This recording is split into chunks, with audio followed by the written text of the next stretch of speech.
और ये बंगला है जो आप देख सकते हैं। और इसके साथ ही साथ ये देखिए बैरिकेटिंग जो लगी हुई है। हम आंदोलन दोबारा करेंगे।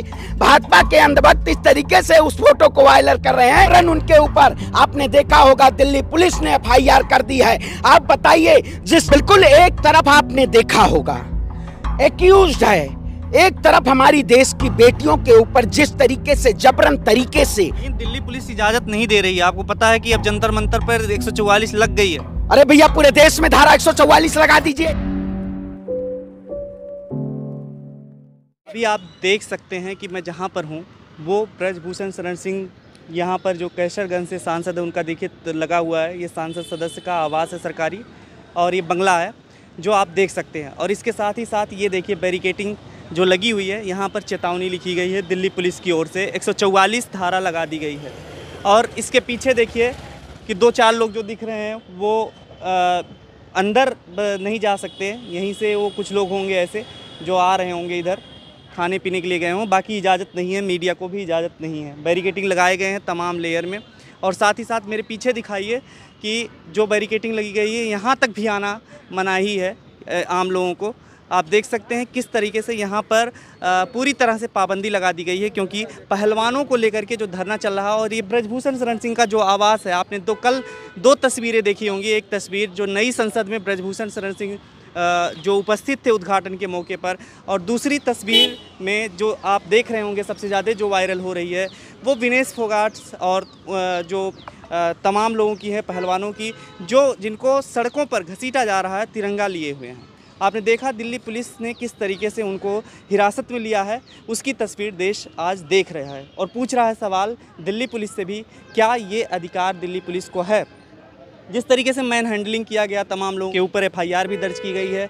और ये खबर आ रही है कि जो लोग प्रदर्शनकारी थे उनके ऊपर भी FIR दर्ज की गई है, जो आंदोलन में तमाम दिनों से शामिल थे, और पहलवानों के ऊपर भी FIR कर दी गई है। लेकिन ब्रजभूषण शरण सिंह जिनकी गिरफ्तारी की मांग चल रही थी और 30 से 35 दिन हो गए, 23 अप्रैल से लगातार यह धरनारत थे, उनके खिलाफ जो है जिस वजह से धरनारत थे, जिन पर आरोप लगा, जिन पर पॉस्को एक्ट लगा, उनकी अभी तक गिरफ्तारी नहीं हुई है। और वो बार बार लाइव कैमरे पर आकर के लोगों के सामने मीडिया को बाइट देते रहे हैं कि जो है अगर हम दोषी हैं तो हम कुछ भी करने के लिए तैयार हैं, जांच हो जाने दीजिए।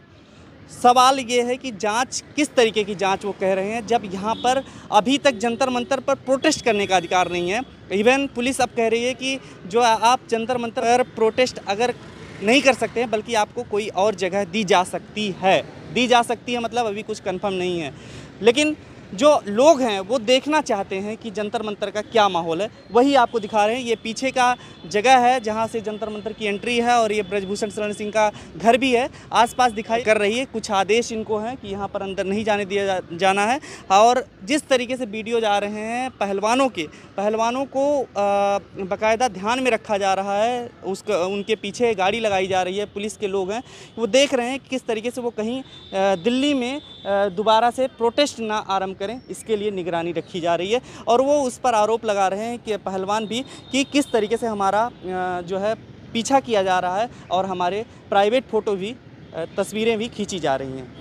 एक चीज़ की और चर्चा है ट्विटर पर और तमाम जगहों पर कि एक IPS ऑफिसर हैं, रिटायर्ड हैं, उन्होंने ट्वीट किया है कि इस मुद्दे पर कि हमें सरकार चाहे तो गोली मार दे लेकिन हम हटने वाले नहीं हैं। उस पर उन्होंने ट्वीट किया है कि हम गोली भी मारेंगे। तो इस तरह से तमाम लोगों के बयान भी इस तरीके से उलझुल आ रहे हैं और अभद्र भाषा का प्रयोग किया जा रहा है। ट्विटर पर भी इस तरीके से चीज़ें चल रही हैं। आप देख सकते हैं किस तरीके का यहाँ पर माहौल है सोशल मीडिया से लेकर के पूरे जो ग्राउंड पर जंतर मंतर का। जंतर मंतर पर क्या माहौल है और कल जो टेंट उखाड़े गए उसके बाद क्या कुछ होने वाला है, साथ में सोशल मीडिया से लेकर के हर जगह क्या चलने वाला है, आंदोलन करने की इजाज़त कैसे मिलेगी। दिल्ली पुलिस जब कह रही है कि दिल्ली पुलिस जंतर मंतर पर आने नहीं देगी और दूसरी जगह आंदोलन कर सकते हैं, क्या कुछ कहेंगे इस पर। श्रवण पांडे जी हमारे साथ मौजूद हैं, क्या कहेंगे सर आप। आए तलवार तुझे झुकना होगा क्योंकि गर्दन ने बगावत कर दी है, गर्दन ने बगावत कर दी है। जिस सरकार के शासनकाल में एक तरफ प्रधानमंत्री जी संसद का उद्घाटन करते हैं, एक तरफ देश की बहन बेटियां के ऊपर जबरन उनके आंदोलन को हटाया जाता है। क्या भारतीय जनता पार्टी के शासनकाल में ये नया भारत है? मैं पूछना चाहता हूं देश के प्रधानमंत्री से।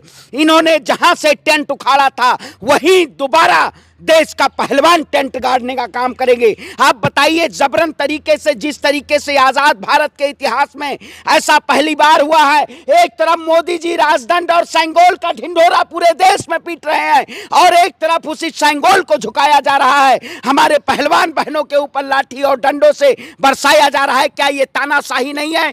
ये तानाशाही सरकार जिस रवैये पे पूरे देश की जनता को बरगलाने का काम किया है। आप बताइए, पूरी मीडिया कल दिखा रही थी, गोदी मीडिया, कहीं ये नहीं दिखाया गया कि पूरी तरीके से पहलवानों के ऊपर लाठी और डंडों से प्रहार किया जा रहा है।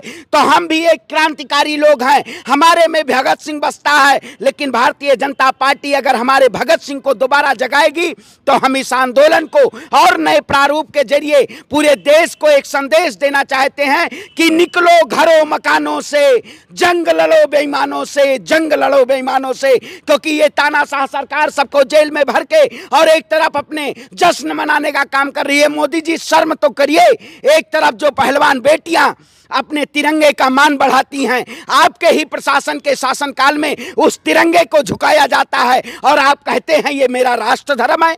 ये कौन सा राष्ट्र धर्म है आपका? ये राष्ट्र धर्म नहीं है, ये तानाशाही का धर्म है। आप पूरी तरीके से सिर्फ फोटोजीबी के जरिए पूरे देश की जनता को दिखाना चाहते हैं, लेकिन हम आंदोलन जीवी, आपने कहा था हम लगातार आंदोलन करेंगे और अपनी महिलाओं, अपनी बहनों को न्याय दिलाएंगे और इस लड़ाई को, संघर्ष को जारी रखेंगे। सत्य परेशान हो सकता है लेकिन पराजित नहीं, हम पराजित नहीं होंगे। आप हमें तमाम लाठी डंडों से हमारे आंदोलन को कमजोर किए हैं, लेकिन हम लड़ेंगे और जीतेंगे। लेकिन दिल्ली पुलिस इजाजत नहीं दे रही है। आपको पता है कि अब जंतर मंतर पर 144 लग गई है। अरे भैया, पूरे देश में धारा 144 लगा दीजिए। जिस तरीके से पूरे दिल्ली में कल चारों तरफ बैरिकेटिंग लगी हुई थी, लोगों को पैदल आने जाने की भी इजाजत नहीं थी। क्या वाकई में हम आजाद भारत में रह रहे हैं? क्या यही नया भारत बनाना चाहते हैं आप? लोगों के पैरों में जंजीर बांधना चाहते हैं? यही नया भारत है? ये नया भारत की परिकल्पना नहीं देखना चाहते, ये गुलामी की तरफ ले जाना चाहते हैं। में आपने देखा ब्रिजभूषण शरण सिंह को उद्घाटन के मौके पर,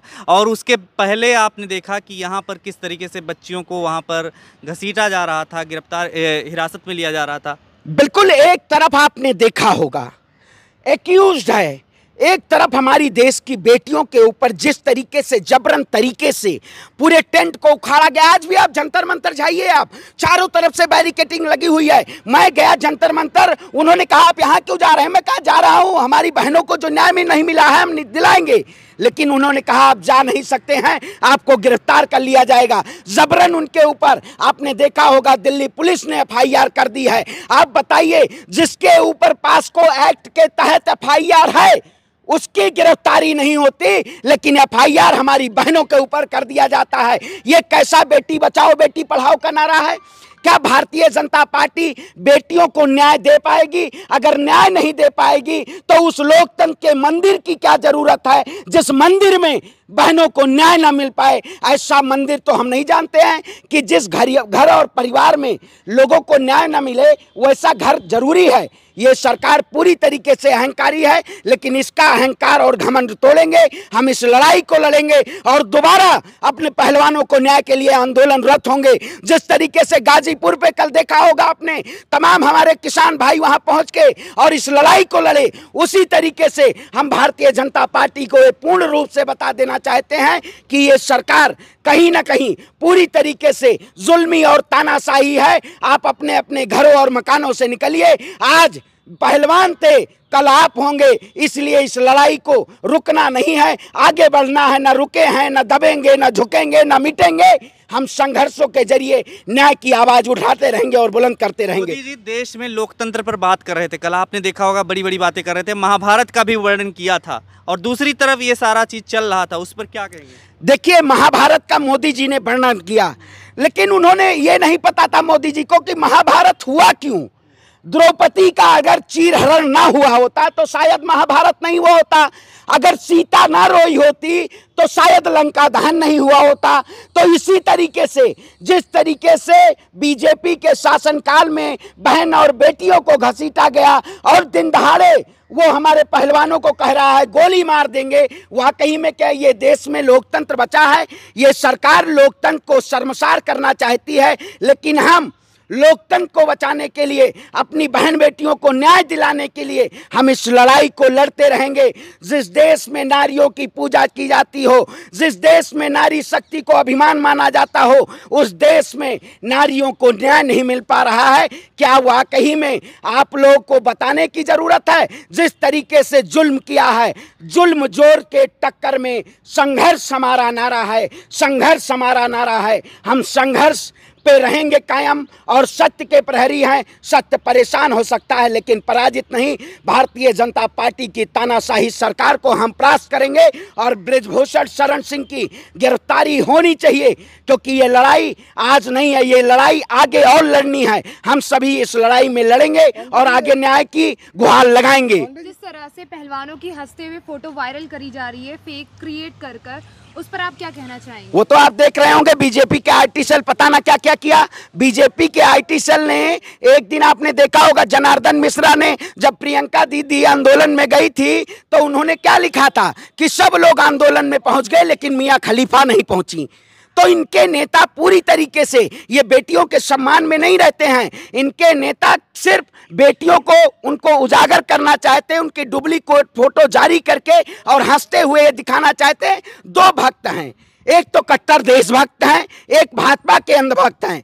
भाजपा के अंधभक्त इस तरीके से उस फोटो को वायरल कर रहे हैं जैसे लग रहा है उनको उसमें बहन नहीं दिख रही है। शायद अगर उनकी बहन होती उसमें तो ऐसी फोटो वायरल न करते। इसलिए शर्म करो, जिनको ऐसी फोटो वायरल करनी है आप जाइए अपने घर में देखिए, अपने गिरेबान में झांके देखिए कि अगर आपके बहन के साथ ऐसा हुआ होता तो क्या आप वैसे हंसते? वो बहन बेटियों को बदनाम करना चाह रहे हैं, लेकिन हमारी बहन बेटियां देश के मान को बढ़ाई हैं। वो इस देश की आवाज को बुलंद करेंगी और हम उनके साथ खड़े हैं। हम इस लड़ाई को लड़ेंगे, हम दोबारा आंदोलन करेंगे। जो लोग जंतर मंतर को कहते हैं कि ये चंद लोग थे, हम चंद लोग नहीं थे। देश की पूरी जनता थी, देश का किसान था, देश का नौजवान था और महिलाओं के साथ, बहनों के साथ खड़ा था। और हम हमेशा खड़े रहेंगे और हम आंदोलन दोबारा करेंगे, चाहे जो हो जगह। हम जगह अभी नहीं हमारे पास कोई तय, आंदोलन दोबारा होगा और इस सरकार को मुंहतोड़ जवाब दिया जाएगा। खबरों में बने रहने के लिए फोरम 4 को सब्सक्राइब करें और नोटिफिकेशन पाने के लिए बेल आइकन दबाएं।